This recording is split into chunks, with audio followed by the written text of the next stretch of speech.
Zalai Asamaro, IMF agent Ethan Hapiao. သူ့ရဲ့အားလျက်ကို San Francisco တွင်ကြောက်စစ်တောင်တက်ရင်အပန်းဖြေနေတာကိုတွေ့ရမှာပါ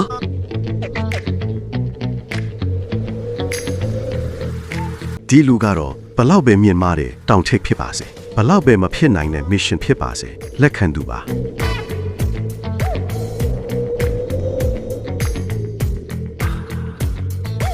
စိန်ခေါ်မှုကိုမှကြိုက်နှစ်သက်သူလူထူးဆန်းတစ်ယောက်ပါ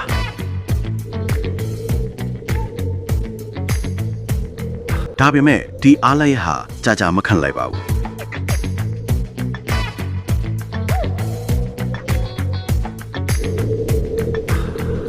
IMF ဌာနချုပ်ကရှုဝတ်တာဝန်အသစ်တစ်ခုနဲ့အတူတည်င်းအချက်အလက်တွေပေးပို့လာပါလေ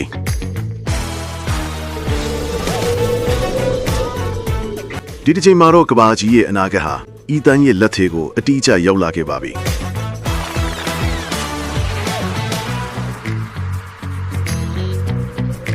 ဒါဝင်ကတော့ခိုင်မရာလိုအမည်ရတဲ့ဒေဇင်နိုင်လောက်တဲ့ဇီဝလက်နက် virus နဲ့သူ့ရဲ့ကုသဆေး Bellerofondo ကိုပြန်လည်ရယူဖို့ပါကိုင်မရာ virus နဲ့သူ့ရဲ့ကုသဆေး Bellerofondo ကိုဇီဝဗေဒပညာရှင်ဒေါက်တာဗလာဒီမာလိုက်ပါလာတဲ့လေယာဉ်ပေါ်မှာ IMF agent ဟောင်း Sean Ambrose နဲ့အဖွဲ့ဟာ Ethan Han ရဲ့မျက်နှာနဲ့အယောင်ဆောင်ပြီး Dr. Vladimir Nekhorovich ကိုတပ်ဖြတ်ကကိုင်မရာ virus နဲ့ဖြည့်ဆေးအလုံးကိုခိုးယူသွားခဲ့တာပဲဖြစ်ပါတယ်အဆိုးဆုံးကတော့ဤကြောင်းမဲ့ဖွဲ့ဇီဝလက်နက်များကိုခိုးယူသွားသူဟာ IMF agent ဟောင်း Sean Ambrose ကိုယ်တိုင်ပဲဖြစ်ပါတယ်ကိုင်မရာ virus ဟာကူးစက်ခံရပြီးနာယီနေစေအတွဲလူကိုတေးစေနိုင်ပါတယ် Ambrose ကဒီ virus ကိုကဘာပြတ်စေဖို့ဒါမှမဟုတ်ပိုဆိုးတာကငွေကြီးအတွက်အသုံးပြုဖို့ရည်ရွယ်နေပါတယ်ဒီတိုင်းဆို Sean Ambrose ကကဘာကြီးရဲ့အကြီးဆုံးရန်သူတစ်ယောက်ဖြစ်နေပါပြီ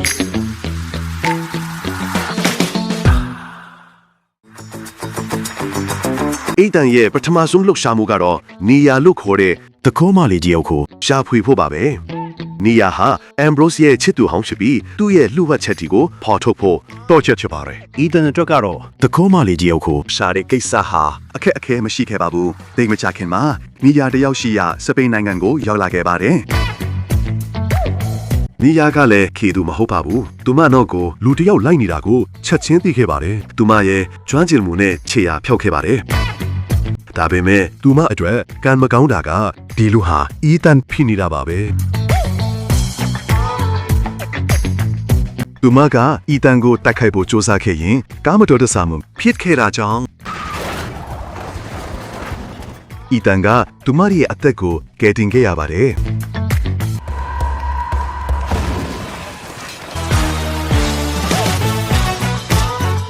တကယ်တော့အီတန်က IMF ရဲ့အရေးကြီးဆုံးနဲ့အန်တရဲ့အများဆုံး mission တစ်ခုမှာမသက်ဆိုင်သူမိန်းမသားတစ်ယောက်ကိုမထိခိုက်လိုတာကြောင့်ကန်ကွက်ခဲ့ပြီးမြဲဒီ mission ဟာကဘာကြီးတစ်ခုလုံးရဲ့အန်တရဲ့ဖိနေတာကြောင့် IMF အကြီးအကဲ Swanbeck ရဲ့ဆုံးဖြတ်ချက်အတိုင်းတခြားရွေးချယ်စရာမရှိခဲ့ပါဘူး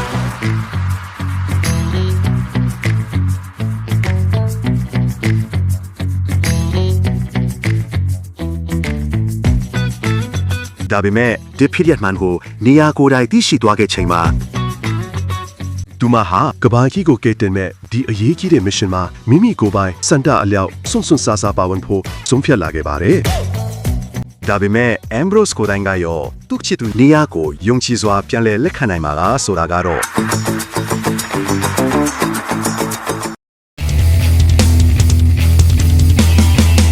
Ambrose ရဲ့ရည်ရွယ်ချက်ကရှင်းပါတယ်။ကမ္ဘာအကြီးဆုံးစီးပွားရေးသမားဖြစ်ဖို့ဒီအတွက်သူ့မှာမယုံနိုင်စရာကြောက်စရာကောင်းတဲ့အစီအစဉ်ရှိနေခဲ့ပါတယ်။ Ambrose ရဲ့အကြံစီကတော့တကယ်ကိုအေးဆက်ဆက်နဲ့ရက်ဆက်လွန်းပါတယ်။စစ်တနီမျိုးလိုလူထူတတ်တဲ့နေရာမှာ camera virus ကိုရည်ရွယ်ချက်ရှိဖြန့်ချမယ်။ပြီးတော့လူတွေထိတ်လန့်တကြားနဲ့တေဆုံးနေချိန်မှာ Bellerophon ကုသဆေးကိုဈေးအကြီးဆုံးနဲ့အသက်ကိတ်ဈေးဖြစ်ရောင်းချမယ်။လူတွေပေါ်မှာဒေါ်လာဘီလီယံပေါင်းများစွာရှာဖွေမဲ့အစီအစဉ်ပါ။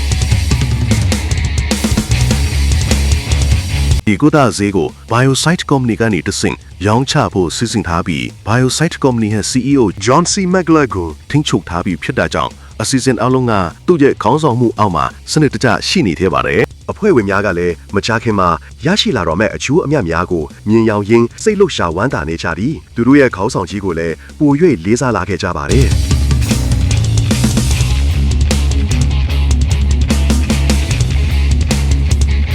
ဒီအချိန်မှာပဲသူအရင်ချစ်ရတဲ့ချစ်သူနီယာဟာလည်းသူ့ဘဝထဲကိုပြန်လဲရောက်လာတာကြောင့် Ambrose တယောက်သူ့ရဲ့ကံကြမ္မာကိုမယုံနိုင်ဖြစ်နေခဲ့ပါတယ်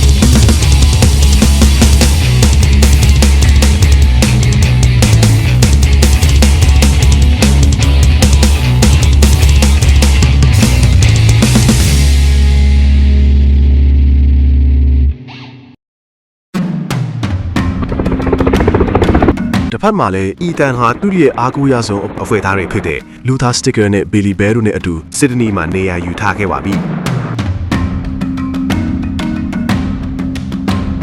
နီယာကတော့အန်တရာကြီးတဲ့ကစားပွဲကိုစတင်လိုက်ပါပြီ။နီယာရဲ့ကိုယ်ပေါ်မှာတက်ဆင်ပေးလိုက်တဲ့ IMF ရဲ့အစင်းမြင့်လျှို့ဝှက်နည်းပညာအသုံးပြုထားတဲ့ခြေအားခံကရိယာကနေတဆင့်စောင့်ကြည့်နေကြပါတယ်။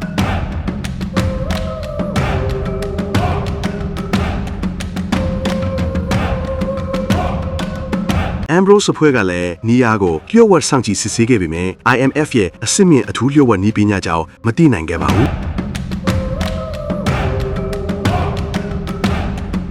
။ဒီအချိန်မှာသူတို့ရဲ့အဓိကတာဝန်ကနီယာစီကပေးပို့လာမယ်လျှို့ဝှက်သတင်းကိုရယူပြီး Chimera virus နဲ့ Bellerophon ဖြည့်စေတို့ထားရှိရနေရာကိုထိုးဖောက်ပြီးပြန်လည်ရယူဖို့ပါ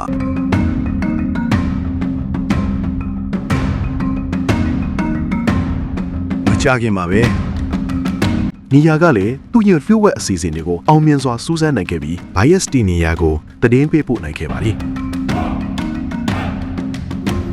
ဒါပေမဲ့ Ambrose ဟာလျှို့ဝှက် agent ဟောင်းတူဖြစ်တာကြောင့်နီယာရဲ့လှုပ်ရှားမှုတွေဟာရိုးသားမှုမရှိဘူးလို့သံသယဝင်လာခဲ့ပါတယ်။ဒါကြောင့် Ambrose ကအယောင်ဆောင်မျက်နှာဖုံးကိုအသုံးပြုပြီးနီယာကိုလှည့်စားချိန်မှာအဖြစ်မှန်ကိုတီးခဲ့ရပြီးသူ့ရဲ့အချစ်ကိုအသုံးချခဲ့တာကြောင့် Ambrose လည်းအတော်ကြီးကွဲခဲ့ရပါတယ်။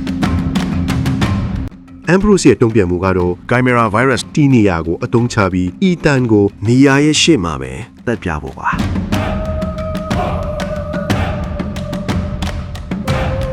ဒီအချိန်မှာပဲအချိန်မဆွဲတတ်တဲ့အီတန်ကလည်း Chimera virus တီနီယာ biosite တစ်ခွဲခန်းကိုဝင်ရောက်ခဲ့ပါတယ်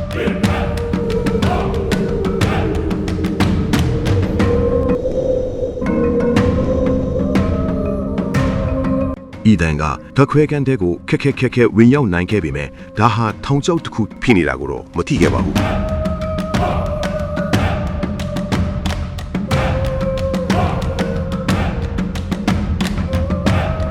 တခွဲခန်းအတွင်းဤတန်နဲ့ Ambrose အဖွဲ့တို့တိုက်ပွဲပြင်းထန်ခဲ့ပြီးဤတန်လိုအထူး agent တယောက်ကိုအလွယ်တကူဖမ်းလို့တော့မရနိုင်ခဲ့ပါဘူး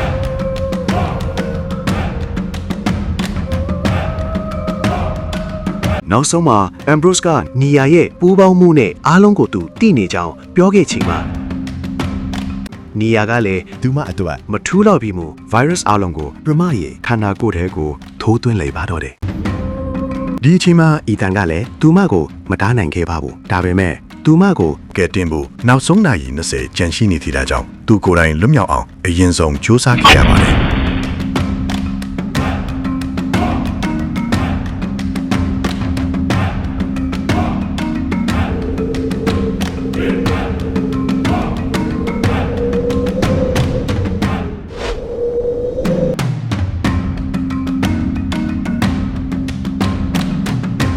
Ambrose ကတော့သူ့ရဲ့အစီအစဉ်အတိုင်းပဲစီးပွားရေးလောကကိုထိန်းချုပ်ဖို့သူ့ရဲ့အခွင့်အရေးကိုလက်လွန်မခံနိုင်ပါဘူး။ဒါကြောင့်နီယာကိုစစ်ဒနီရဲ့လူစီကားတဲ့နေရာမှာလွှတ်ပေးလိုက်ပါတယ်။ Ambrose ရဲ့အကြံကတော့နီယာကြောင့် virus ဟာတမျိုးလုံးကိုပြန့်နှံ့စေဖို့ပါ။သူကတော့အစီအစဉ်အတိုင်းပဲ Bellerophon ကုသဆေးတွေကို Biosite CEO John C. McCloy အပါအဝင်အခြားသောချမ်းသာတဲ့ company ပိုင်ရှင်တွေကိုလီလံပစ်ဖို့ကြိုးပမ်းခဲ့ပါတယ်။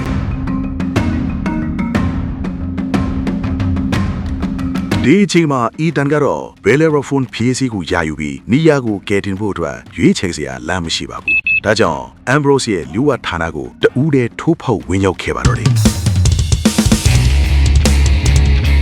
ဒီလိုလုပ်ခြင်းဟာတည်ခြင်းတရားကိုဖိတ်ခေါ်ခြင်းနဲ့တူပေမဲ့အီတန်ကတော့ထုံးစံအတိုင်းယုံကြည်ချက်ရှိပဲလှုပ်ဆောင်နေပါတယ်။တိုက်ပွဲကပြင်းထန်ခဲ့ပြီးမကြခင်မှာတော့အရေးချင်းပြဝပြီးအတွေ့အကြုံများတဲ့အီတန်ကအယောင်ဆောင်မျက်နှာဖုံးကိုအသုံးချပြီး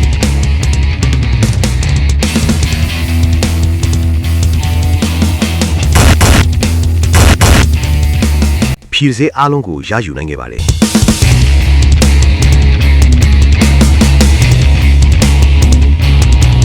ဒါပေမဲ့ Ambrose အဖွဲ့ကတရဆက်လိုက်လံပစ်ခတ်ခဲ့တာကြောင့်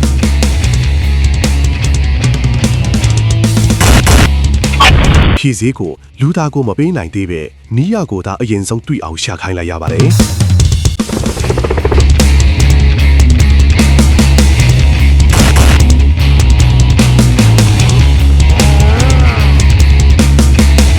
မကြခင်ပါပဲလူတာနဲ့ဘီလီတို့ဟာနီယာကိုရှာတွေ့ပေမဲ့နီယာရဲ့အသက်ရှင်ခြင်းကတော့မိနစ်ပိုင်းသာကြာမှတော့တယ်ဖြည့်စည်းကတော့အီတန်စီမှာပဲရှိပါသေးတယ်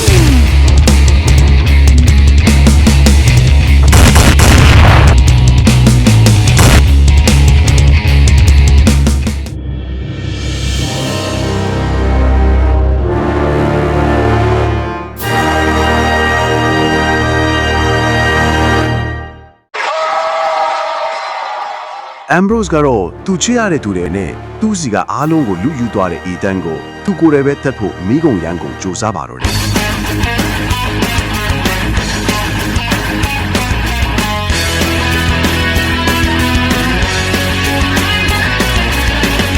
တိုက်ပွဲကပြင်းထန်ခဲ့ပြီး